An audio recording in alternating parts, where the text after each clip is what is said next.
KTR arrest అయితే పార్టీని ఎవరు నడిపిస్తారన్న ప్రశ్న వినిపించిన ప్రతిసారి చాలా పేర్లు తెర మీదికి వస్తున్నాయి. అయితే అందులో ఎవరికి అవకాశం దక్కుతుందన్నదే ఇప్పుడు కనిపిస్తున్న చర్చ. గులాబీ శ్రేణులు ఏమనుకుంటున్నాయా? గులాబీ బాస్ రంగంలోకి దిగుతారా? వింటేజ్ కేసీఆర్ను పరిచయం చేస్తారా? లేదంటే హరీష్ కవితలో ఒకరు బాధ్యత తీసుకుంటారా?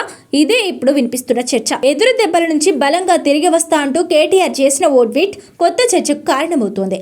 అరెస్ట్ ఖాయమని ఆయన డిసైడ్ అయిపోయారని కొందరు అంటుంటే రేవంత్ సర్కార్ కు వార్నింగ్ ఇచ్చారని బీఆర్ఎస్ శ్రేణులు అంటున్నాయి. ఆ ట్విట్టే ఇప్పుడు కేటీఆర్ అరెస్ట్ గురించి, ఆ తర్వాత పార్టీ నాయకత్వం గురించి చర్చకు కారణమవుతోంది. కేటీఆర్ అరెస్ట్ అయినా బీఆర్ఎస్ కు నాయకత్వ సమస్య లేదు అన్నది కొందరి వాదన. నిర్మాణాత్మకమైన కేడర్ లేకపోయినా బలమైన నాయకులు ఉండడం పార్టీకి కలిసొచ్చే అంశం. నాయకత్వ బాధ్యతలు తీసుకునేందుకు హరీష్ కవిత సిద్ధంగా ఉన్నా కేసీఆర్ ఎవరి వైపు మొగ్గు చూపుతారన్న ఆసక్తి కనిపిస్తోంది. గ్రౌండ్ లెవెల్లో పార్టీ కేడర్ తో హరీష్ కు మంచి సంబంధాలు ఉన్నాయి. పైగా ఇప్పుడు కవిత కూడా పొలిటికల్ గా యాక్టివ్ అవుతున్నారు.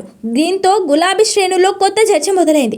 ఏసీబీ కేసులో ఒకవేళ కేటీఆర్ అరెస్ట్ అయితే ఎప్పుడు బెయిల్ దొరుకుతుందో చెప్పలేని పరిస్థితి. ప్రభుత్వ తీరు చూస్తుంటే అంత ఈజీగా బెయిల్ దక్కదన్న అనుమానాలు గులాబీ నేతలు వ్యక్తం చేస్తున్నారు. దీంతో రాబోయే రోజులు పార్టీకి కీలకమని చర్చ జరుగుతోంది. స్థానిక సంస్థల ఎన్నికల నిర్వహణకు సర్కార్ సిద్ధమవుతోంది. దీంతో రాబోయే రోజుల్లో మరింత అలర్ట్ అవ్వాల్సిన అవసరం ఉంది. కేటీఆర్ అరెస్ట్ అయితే ఆ ప్రభావం పార్టీ కేడర్ మీద పడే ఛాన్స్ ఉంటుంది. వీటిని అధిగమిస్తూ ప్రతిపక్ష పార్టీగా క్షేత్రస్థాయిలో పట్టు నిలుపుకోవాలంటే స్థానిక సంస్థల ఎన్నికల్లో గౌరవప్రదమైన స్థానాలను దక్కించుకోవాల్సి ఉంటుంది. దీంతో ఇప్పుడు పంచాయతీ పరిషత్ ఎన్నికల్లో పార్టీని ఎవరు నడిపిస్తారన్నది గులాబీ నేతలకు గుబులు పుట్టిస్తున్న పరిస్థితి. ఎమ్మెల్సీ కవిత పార్టీ బాధ్యతల్లో మరింత చురుగ్గా మారే అవకాశం ఉందన్న ప్రచారం జరుగుతోంది.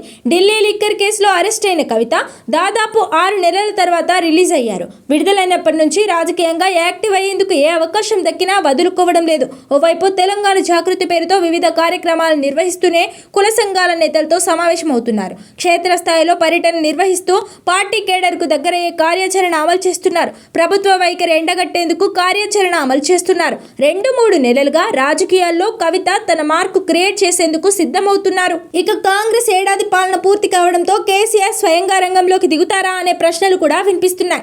ఇక అటు అరెస్టు తప్పదన్న అంచనాలతో కేడర్ను మానసికంగా సిద్ధం చేసే పనిలో పడ్డారు కేటీఆర్. కక్షతో ప్రభుత్వం తనను అరెస్టు చేసేందుకు సిద్ధమవుతోందని నేతలు మానసిక ధైర్యం కోల్పోవద్దని సూచిస్తున్నారు. ఇకపై అధినేత కేసీఆర్ నేతలకు కార్యకర్తలకు నేరుగా సూచనలు చేస్తారని తనను కలిసి నేతలతో కేటీఆర్ చెప్పినట్టు తెలుస్తోంది. దీంతో కేసీఆర్ స్వయంగా రంగంలోకి దిగే అవకాశం ఉందనే ప్రచారం ఊపందుకుంది. మొత్తం మీద కేటీఆర్ క్వాష్ పిటిషన్ కొట్టివేత వ్యవహారం పార్టీలో ఎన్నో చర్చలకు కారణమవుతోంది. మరి ఏం జరుగుతోంది? అరెస్ట్ అవుతారా? అయితే పార్టీని నడిపించేది ఎవరని తెలియాలంటే కాలమే సమాధానం చెప్పాలన్న అభిప్రాయాలు వినిపిస్తున్నాయి.